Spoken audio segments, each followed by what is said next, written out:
జై భీమ్. ఈరోజు నామాపూర్ గ్రామంలోని doctor BR Ambedkar youth club ఆధ్వర్యంలో 138వ రోజు రాజ్యాంగ పఠనం చేయడం జరుగుతుంది. ఆర్టికల్ 175 సభ లేదా సభలలో ప్రసంగించుటకు వాటి సందేశములు పంపుటకు గవర్నర్కు హక్కు.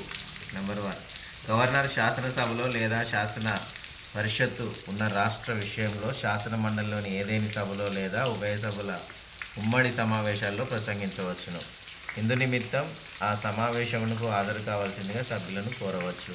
నెంబర్ 2, గవర్నర్ రాష్ట్ర శాసన మండలిలోని ఏదేని సభ లేదా సభలకు అప్పుడు పరిశీలన కొరకు పెండింగ్లో ఉన్న బిల్లు గురించి లేదా ఇతర అంశం గురించి సందేశములు పంపవచ్చును.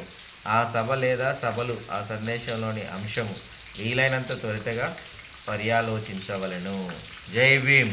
జై భీమ్. అంబేద్కర్ ఆలోచన విధానం వర్ధిల్లాలి. అంబేద్కర్ ఆలోచన విధానం వర్ధిల్లాలి. అంబేద్కర్ బాటలో నడుద్దాం. అంబేద్కర్ బాటలో నడుద్దాం. భారత రాజ్యాంగం వర్ధిల్లాలి. భారత రాజ్యాంగం. వర్ధిల్లాలి. జై భీమ్. జై జై భీమ్. భీమ్.